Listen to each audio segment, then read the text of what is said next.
Good morning, friends. Mary here from Rocky Mountain Gardens, and I am coming to you to share something different today. We're going to be talking about my teapot collection. But first, let's do a little history about these containers that serve our hot drinks, especially now that we're in the autumn season. Now, there are three types of containers. We have teapots. As I said, we have coffee pots, and then we have cocoa pots. And I want you to take a close look at the differences between these. Cocoa pots tend to be tall and slim, and their spout is at the very, very top of the pot. Moving on to coffee pots, they are sort of your mid-sized pot. They are not as tall as a cocoa pot, but are definitely taller than teapots.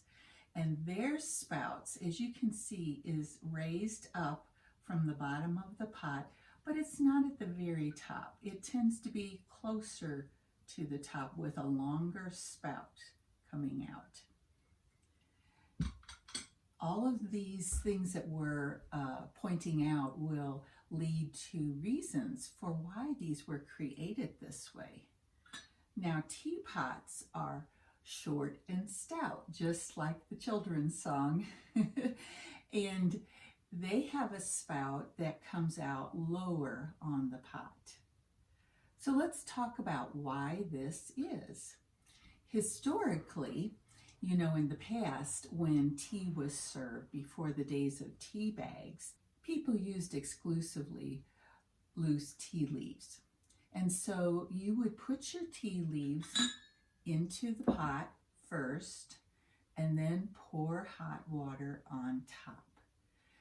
That allowed you to cause a swirling action in the pot with the water and the tea leaves because of the poured water and the heat.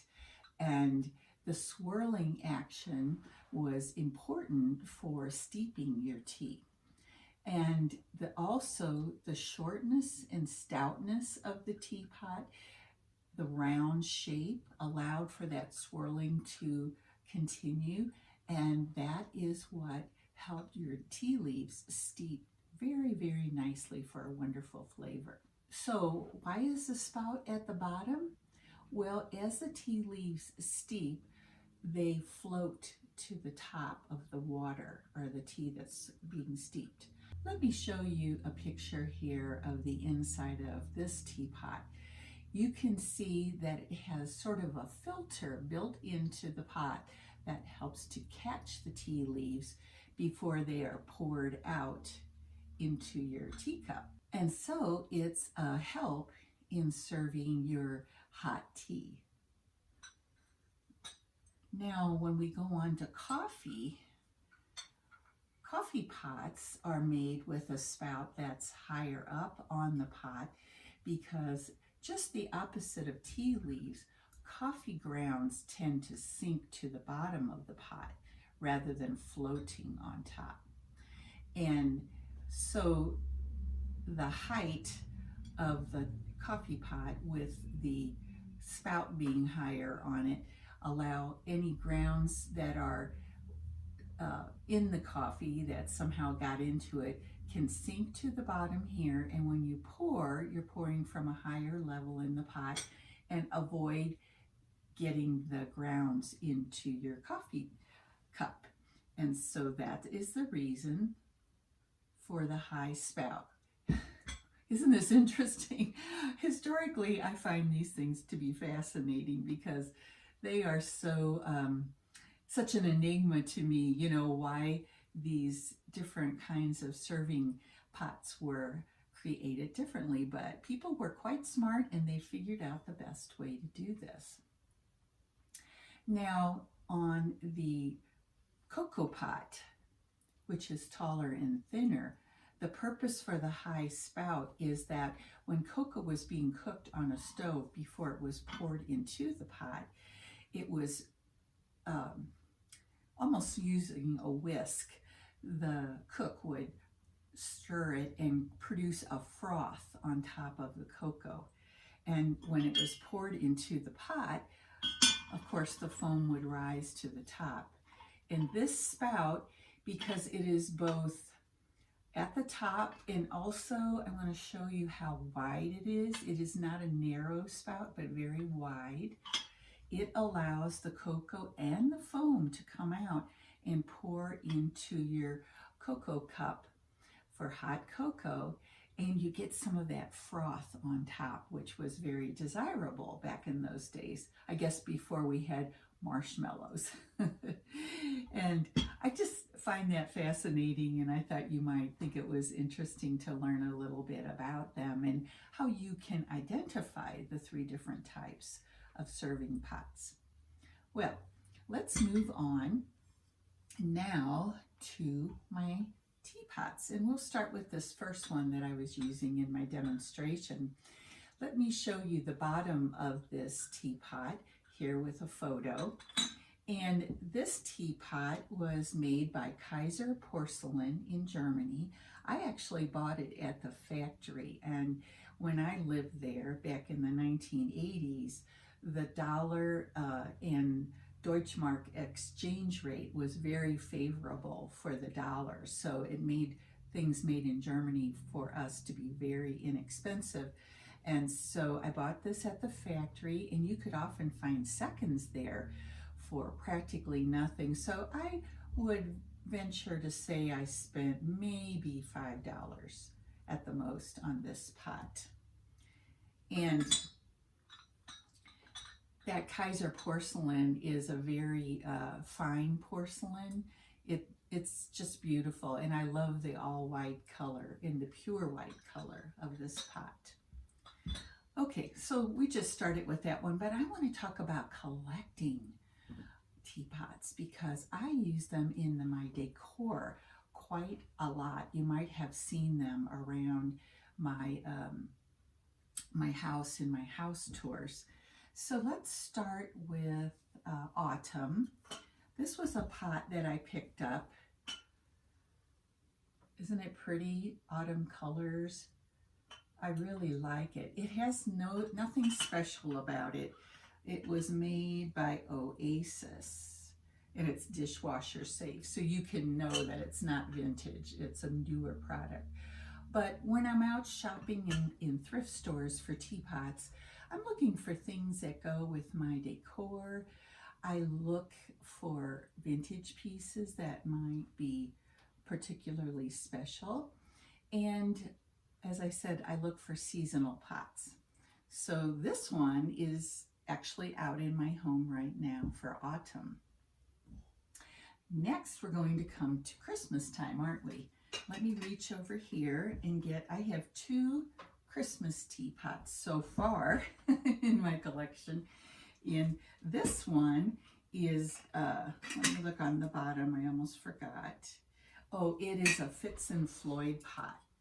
Very, very detailed golden red colors. And you know gold is not my favorite, but for Christmas time, it just fits, doesn't it? Isn't that pretty? I really like this one, and I love the flourish of this handle here. It's quite lovely.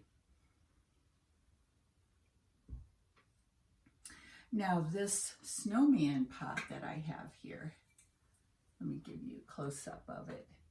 Love the blue colors, and of course, snowmen are wonderful at this time of year. This one came from TJ Maxx, so it's, I found it in a thrift shop for $5.99. On the back side of this teapot is this Christmas tree. So it's very perfect for my Christmas decorations. You'll see this one very soon as I start in November decorating for the Christmas holidays. Then another holiday I love to have teapots for is Easter, and so far I have found 2 Easter teapots.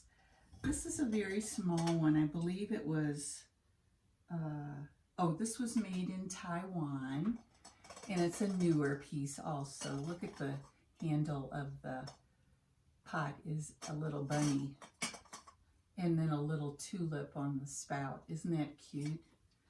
Oh my gosh, when I saw this at the thrift store, I had to snatch it immediately. Then I found this one as well, and this one was made in China. It's not a special pot at all. It has a little scene with Mr. and Mrs. Bunny on it. Isn't that sweet? I really like that.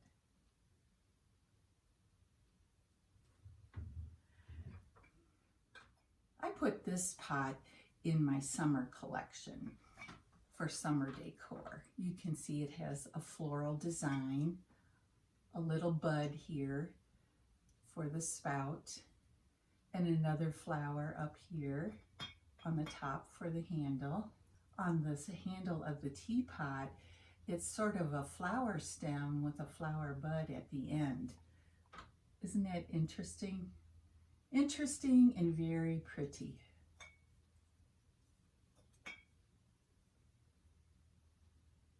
Loving that one.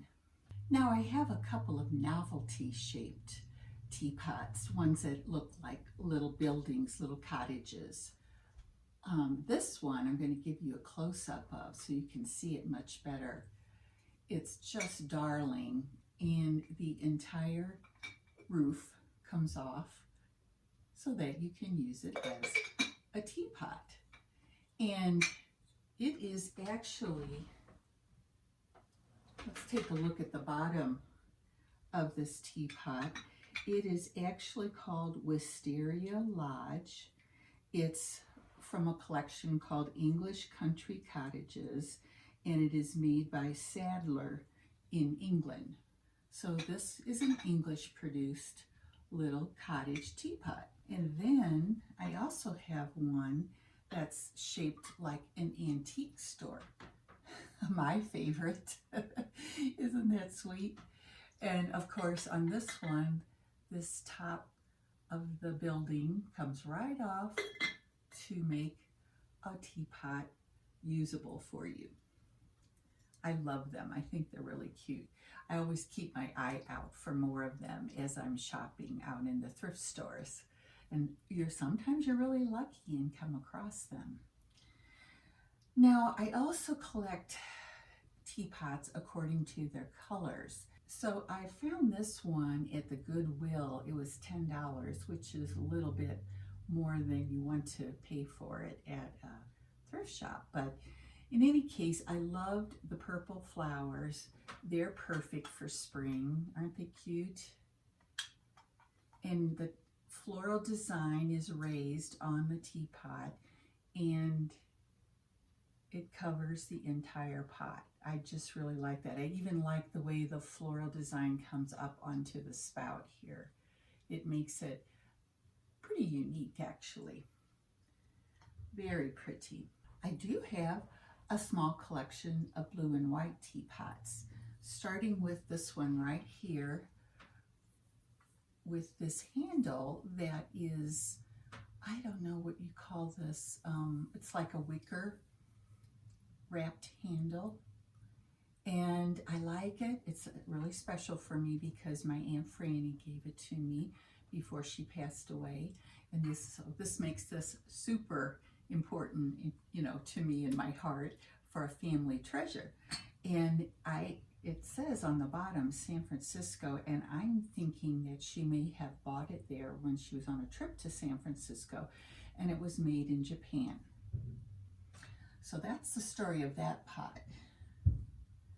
This is a little blue and white one that I bought very recently at a thrift store, and I believe this one was, yes, it was made in China. I love this delicate blue pattern on the white of the pot. And I also like, just like on here, like I said on the purple teapot, it has the design on the spout. Many times you find a beautiful teapot, and I'll show you a couple, where the design is gorgeous on the pot, but the spout is all white. And anyway, I just like this better. That's a personal preference. Then my third blue and white teapot is this one here. It has gold and blue on it. Isn't it gorgeous? It has a handle that is stationary. It's attached. It doesn't move. And the pattern and design is on both sides of the pot. And I like the way the handle and the spout on this dark navy blue color. Isn't it pretty? This is really a special one as well. And this one also was made in China. Here is one last blue teapot, blue and white, and has a little other color in it, some browns and so on. But this is a pot. It has no mark on the bottom, so I don't know where it came from, except I bought it at the thrift shop. And it was very cheap, I think maybe $4 or so. But this one is a teapot that I use outside in my garden.